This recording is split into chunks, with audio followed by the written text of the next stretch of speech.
Hi, I'm Craig Fraser. I'm here at the beautiful downtown studios of Cratex Colors in Suffield, Connecticut, and we're going to do another video for you. Matter of fact, this is part of the series. I believe we're calling it the Candy 2.0 Color Theory series, where I do different experiments and play around with the Candy 2.0 system.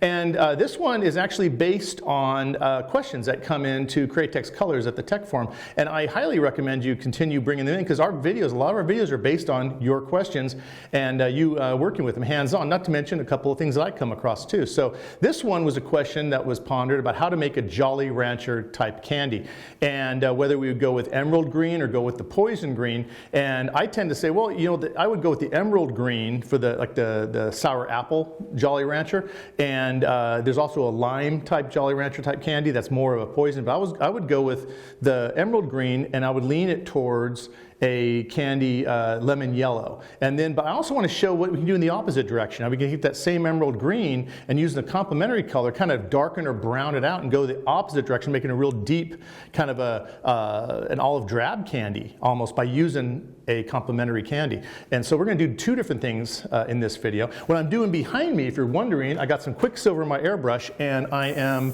doing a couple of light coats of Quicksilver on these flames just so I have a nice silver base. I like doing that more than just on top of white because the silver, especially the Quicksilver, it doesn't have a grain like a normal metallic, so it's not going to be sparkly, but it has a reflectivity that works out really, really well for taking the candy, spraying it, and then taking it out in the sun and kind of spinning, you know, tilting it and looking at it, and you can see the candy react differently. So I just like the way the candy looks on top of Quicksilver. So we're going to get a couple more coats on here. Let this dry. You always want to, by the way, whenever you're using the Quicksilver, you always want to let it dry at least a good 15 minutes to half hour before you apply any candies, because otherwise, if it's not fully dry, the candies can actually reactivate it, which is not a bad thing. It actually can look kind of funky. There's two different ways that you could really spray Quicksilver. I tell people use Quicksilver as the base with candy on top. And then if you remember some of the videos and stuff we've done in the past, we used to combine the candies directly into the Quicksilver, which gives that anodized candy look. And we've done quite a few videos showing that, and I used to do it on skulls and stuff. It's very cool stuff. So we're not doing that. We're just using this as a base underneath the candy. So we'll let this dry a little bit, and then I'm going to get my 3 candies ready, and we'll start playing around.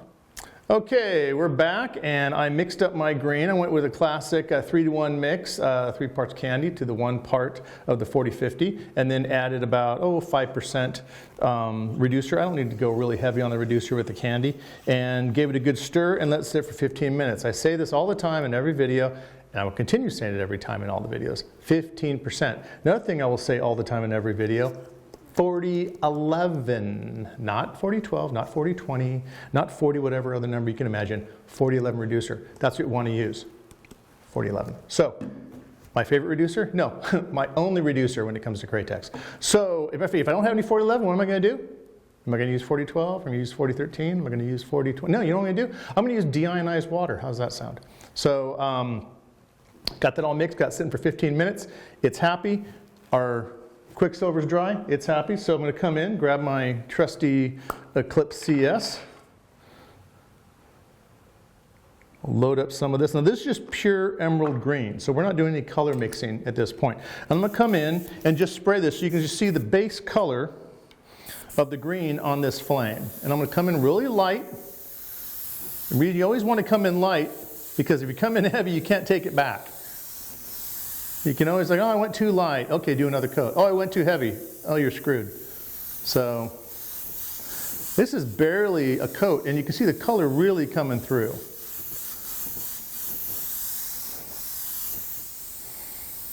Now look at an angle, because the silver shows. If you look at it, you think, oh, I got great coverage. Make sure you shift your angle, because you might have gotten great coverage from one angle, but not from another.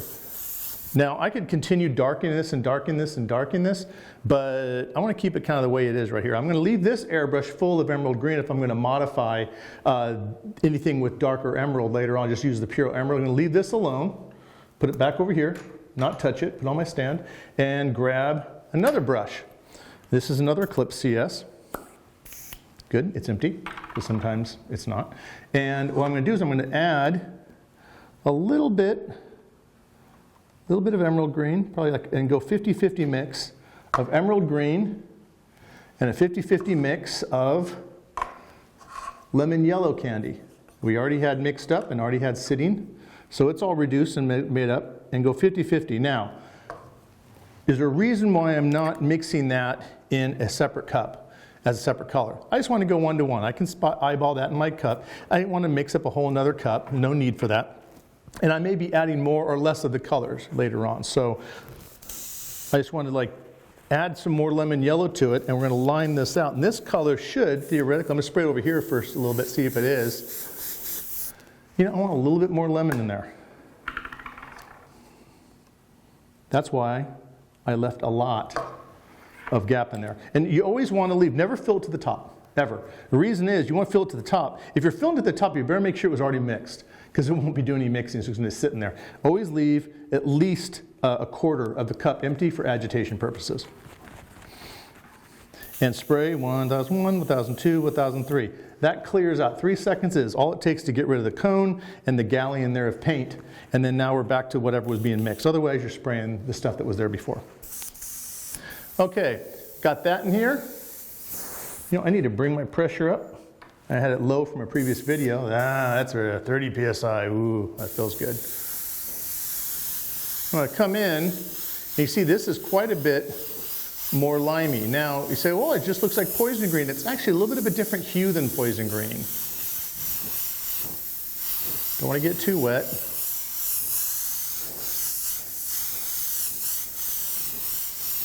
You see, when I layer this one more and more, this is getting that Jolly Rancher sour apple green color right there.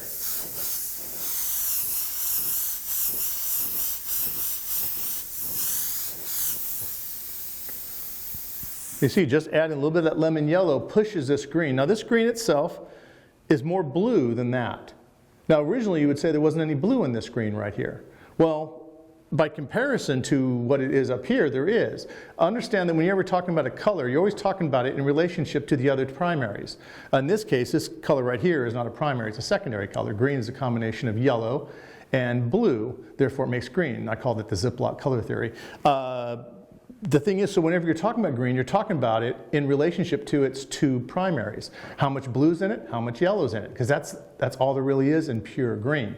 The reason I brought in the complementary of red, which is, and by the way, whenever you deal with complementaries, whenever you deal with two complementaries, and I've mentioned it before, you've got your green-red complementary, which we're going to use here, and you've got, of course, your orange-blue complementary, and you've got your purple-yellow complementary, and it's always one primary and one secondary is the complementary. So in this situation, I didn't want to just go blue and make it even more blue down here. I wanted to show using a complementary to punch out and affect the color. So we got our Jolly Rancher color. So that answered that question for that one person who was asking about the Jolly Rancher. And you could come in and modify this. What I mean by modify, it's like, well, you can come in with your original green if you wanted.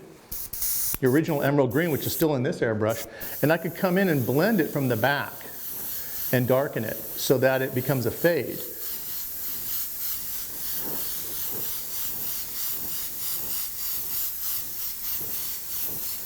So we have that Jolly Rancher green go into a darker green back here. Make sure you don't get it too wet. I can see it at an angle when it's wet, and I blow air on it and it flashes off. Get it a little bit dry. Now just because it flashes off doesn't mean it's completely dry, it just means it's surface dried. It won't run or model on you, but you don't want to keep on layering and layering and layering because you're eventually going to trap solvent in there, so trap water in there. So you can get it nice and dark, but we still have that Jolly Rancher tip right there. Now what I'm going to do here is I'm going to take the Jolly Rancher color I made, I'm going to empty it out. Just dump it down here. Now I'm not really worried about it affecting, I'm not going to even clean my airbrush out. I'll spray it until it's gone. There we go, that's empty. And I'm going to mix in, I'm going to go with my green, and I'm not going to go with a lot of red. So I'm going to fill up my airbrush about halfway with the green, but I only want to maybe go, it's not 50-50, it's maybe like a 1-to-3 ratio. It's maybe a third of what I put in there, just a red, a little bit. The reason being is that red really will dominate the green. And you'll notice that when dealing with the complementary, it's the primary that always will beat up the secondary in the complementary. If you want to know who's the dominant color in a complementary system, it's always the primary because it's primary, it's in the name. So It's the first color. I mean, this is almost too much. Look at the color this is. If you run out of dirt track brown, but you have red and green, guess what you got, baby? You can make yourself some dirt track. I'm not going to do that. That's way too much. And I had an idea it was going to be too much. Let's try that again. And this is the beauty of painting. Clear that airbrush out. There we go.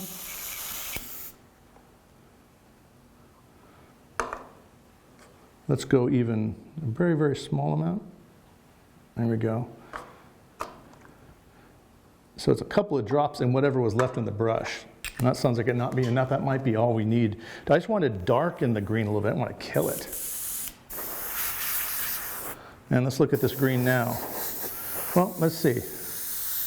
If I spray it on here, let's see if it is, I think I didn't put enough red in because it's different shades. See, it's a little bit of a different cast of green. This is more of emerald. This one's kind of pushing what I call a loden or like a forest green. It's a darker green, not blue. You start getting too blue-green, it becomes like an ocean type image, which is fine if that's what you're going for. Let's add a little bit more red to it. That might be too much, we'll see. I always keep very little paint in the airbrush just in case. You can always add more.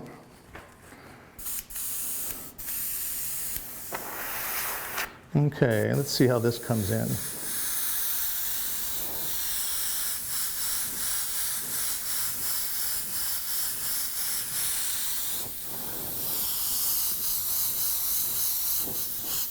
See how literally we're talking probably to half a cup of the green, I maybe had 10 drops of red.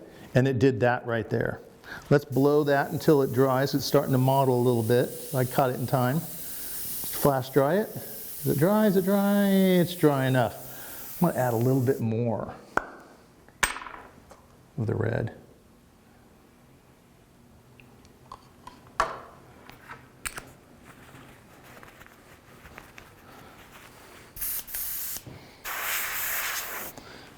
And I did that because I want to darken this back side the way we darken the one up here.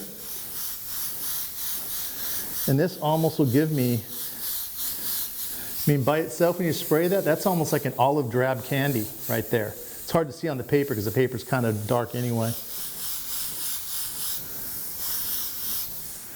And you could literally keep on layering it, and there's no black in here, but it looks really dark here by comparison. Some angles you'll get the color coming through. So the cool thing about using complementaries in this respect, where you're darkening it with a complementary, or you're using another primary to lighten your secondary, like we use the yellow to lighten it, and at different angles it'll appear really, really bright.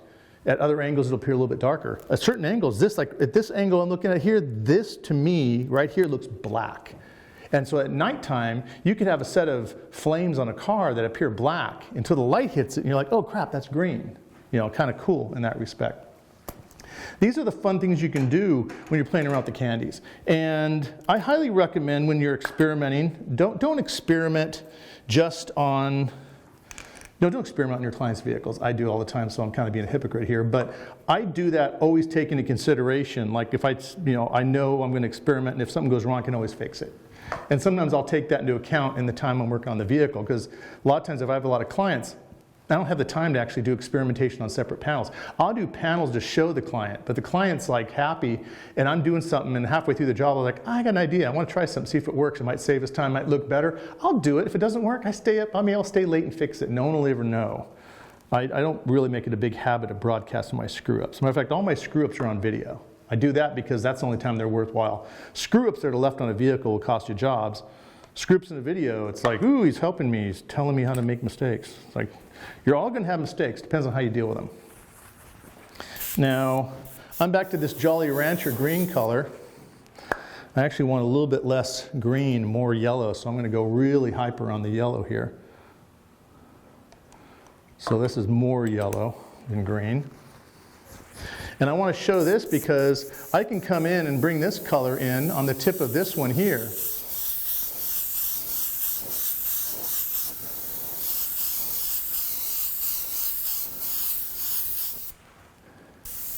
Oh, I got a little bit wet. See what happens if you get too wet? It'll mottle a little bit. I'm gonna dry it, let it dry out, and I'll come back and fix that. I'm gonna do a little bit here on this tip. I don't need to do any of it, it's already yellow up there. What I mean by modeling is, I got it so wet, it reactivated the candy underneath and kind of like sucked it up into its top layer. Now, when that happens, you know, there's a couple of things you can do. Worst case scenario, you can always come back in with a Quicksilver, fix it. So we're going to show a little, this modeling here, if I want to make this dark, I can come in with my greenish, because sometimes you'll darken the tips, not have them lightened. I can come in with my green red, darken that, modeling's gone. But what if I really wanted these tips to be lighter? Okay then, what we do is we grab some Quicksilver, which I happen to still have right here. Make sure the airbrush is clean and empty.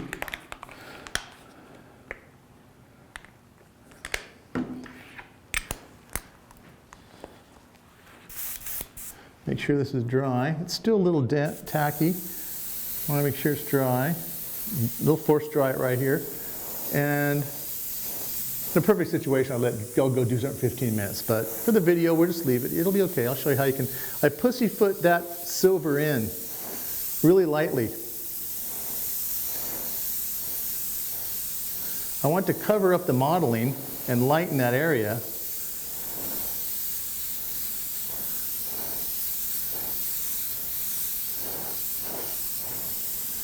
Keep that air blowing on it. Make sure it doesn't model. You don't want to double model it. That would really suck. And this Quicksilver sneak up on you. You think it's dry? Oh, it looks dry. No, because it has a matte finish to it.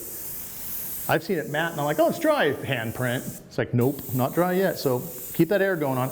Air motion, not heat. Don't use heat. I don't want to see any hair dryers or heat guns or big heaters. Just air. Air motion straight across the whole thing. Just a small fan. You can sit this in front of a self-standing fan, just let it blow on it. It would do immense on your time saving. You know, I always multitask. I always have different jobs I'm doing on purpose, so that if I'm working on something, I don't let that sit. You know, I've been working on a bunch of guitars. I may work on 5 guitars at once. I go from each guitar and let the other one dry. But air motion is your friend. Now you can just leave that alone. That actually has kind of a cool effect to it, because the Quicksilver did leach some of the candy, since the candy was so fresh underneath, into the Quicksilver. A little bit of that, so that Quicksilver is not purely silver. Plus Quicksilver, understand this, you can't fully cover something with Quicksilver. Do a mural sometime, draw something, write your name on a white panel or a black panel, write your name, whatever, and then cover it in Quicksilver. You'll get it to a point where at an angle it'll be gone, at another angle you can see it night and day, because it creates a hologram effect, like it comes through anyway. In this situation, it's not that big of a deal. It's actually kind of cool, works out really good. Let me grab my really, really limey sour apple green here, and try not to model it this time, and hit that Quicksilver just ever so lightly to make sure I take away any hint of the silver, and all of a sudden now we got just a light tip right there. So that's another way that you can end up doing that. And then you could always come in with your darker green, which I was going to show, and bring it just lightly back from the base here.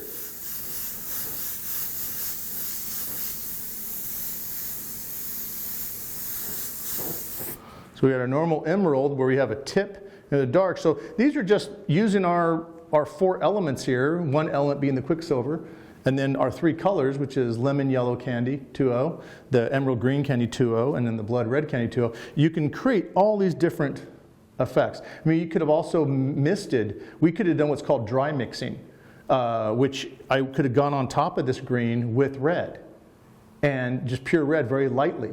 And it would dry mix. In other words, since it's translucent, it allows some of that green to come through. And you'll discover that if you go red on top of green, it looks different than green on top of red. And I love explaining that to people because it shows how process is very important.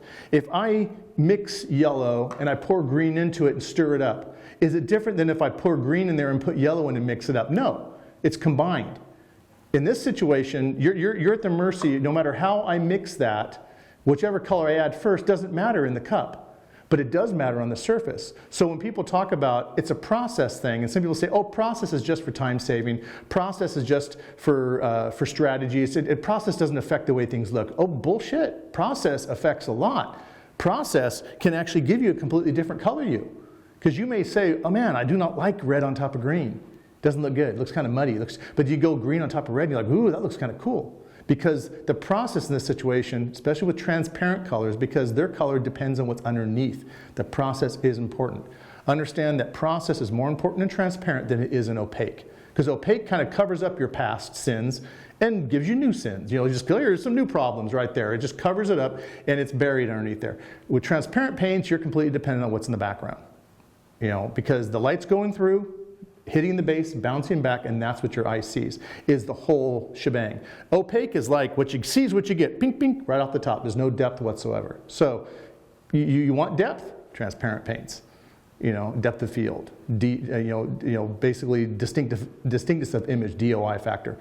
You want a certain color that is just solid. You can spray this fender, and the next day you spray that fender, and they're both the same color. Opaque's your guy. So when we talk about these color theory videos, when we're doing transparents, and we haven't really done any opaque color theory ones, we'll do some down the road. They're all to show you that the colors are a little bit more than just meets the eye. And I tell people, go get yourself a color wheel. Get yourself a color theory book. Do not buy the book that's this thick.